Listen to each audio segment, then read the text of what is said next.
On commence avec la période Gémeaux jusqu'au 20. Bon, c'est votre secteur 8. Un secteur Scorpion. D'ailleurs, vous serez certainement à l'aise avec ce secteur parce qu'il vous permettra d'être vous-même. C'est-à-dire parfois un peu moqueur, un peu taquin avec les autres. Donc attention à ne pas les mettre mal à l'aise parce que c'est un petit peu votre spécialité. Quand vous aimez pas quelqu'un ou que vous êtes dans une situation qui vous déplaît, eh bien vous mettez les autres mal à l'aise. Donc bon, essayez de ne le faire qu'au moment où ça vous sera utile, mais pas tout le temps. Les questions d'argent peuvent être également au premier plan pendant la période Gémeaux. Peut-être que vous aurez trop dépensé, qu'il faudra remettre de l'argent sur votre compte. Et là, ce sera un petit peu compliqué. Si vous n'en avez pas, peut-être que vous devrez emprunter. En revanche, après le 20, tout va bien. C'est le Cancer qui prend la place des Gémeaux, et le Cancer, c'est un signe qui est très en harmonie avec vous, et bon, je sais pas, vous prendrez des décisions, vous agirez dans le bon sens, et surtout, vous serez davantage en confiance, que ce soit avec vous-même ou avec les autres. Alors, c'est toujours très limité en ce qui vous concerne parce que vous n'êtes pas un signe confiant de nature. Mais là, franchement, la conjoncture vous le conseille. Je veux dire, si vous avez des propositions, si jamais quelqu'un vient vous voir et vous fait une offre, eh bien, ça peut être valable. Du côté des activités, Mars est en Bélier jusqu'au 9, c'est votre secteur du travail, donc à mon avis, vous serez un peu surbooké.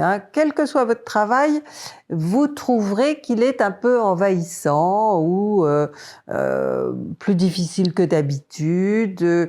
Vous serez obligé de donner un coup de collier. Peut-être qu'on vous demandera de faire quelque chose dans un délai et que on vous mettra la pression pour que vous soyez à l'heure pour avoir fait ce travail.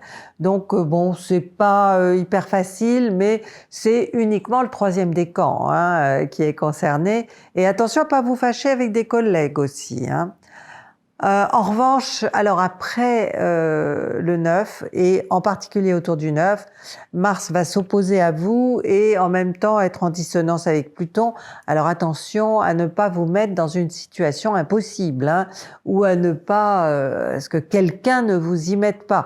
Bon, ça de toute façon c'est pas quelque chose que vous pourrez vraiment empêcher, mais en étant averti, peut-être que vous pouvez trouver une parade, parce que je suppose que vous savez de quoi je parle.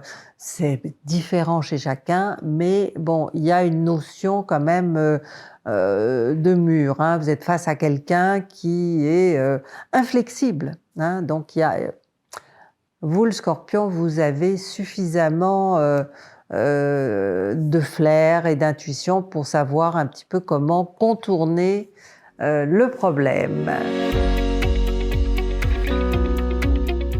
Côté cœur, eh bien Vénus est elle aussi en Gémeaux, 2e et 3e décan jusqu'au 17. Une Vénus des Gémeaux, elle peut être extrêmement passionnée, ça peut être intense entre vous et votre chéri, ou amicalement aussi, c'est un sentiment. Donc, qui dit intensité pour le Scorpion dit aussi tendance à être un peu possessif, à être un peu plus jaloux que d'habitude. Donc attention, essayez de ne pas exagérer dans ce domaine. Mais bon, a priori, je pense que vous serez sensible à un moment, Vénus sera en dissonance avec Saturne, donc ça vous obligera forcément à contrôler tout ce qui est un petit peu excessif. Après le 17, bon, alors, ce sera pas du tout la même ambiance, les amis. Vénus sera en Cancer, donc vous allez être dans la détente, de nouveau en confiance, alors que pendant qu'elle était en Gémeaux, vous n'étiez pas du tout en confiance. Là, Vénus Cancer, c'est le contraire. Et vous avez intérêt à l'être, parce que franchement, il n'y a pas de dissonance sur cette Vénus du Cancer. Donc, forcément, vous avez intérêt à à privilégier la confiance dans vos relations affectives, donc je le répète, amoureuses ou amicales. En plus de ça, vous pourriez prévoir un petit voyage, quelque chose qui va vous rapprocher, ou alors vous allez voyager de manière virtuelle, hein, et pareil, ça vous rapprochera. Le 1er, le 8, le 14 et le 23, ce sont les meilleurs jours de votre mois. Profitez-en dans un premier temps pour essayer de calmer les crises, hein, et je pense que vous y arriverez. Et dans un deuxième temps pour profiter un maximum de cette bonne période Cancer. Si vous avez apprécié cette vidéo,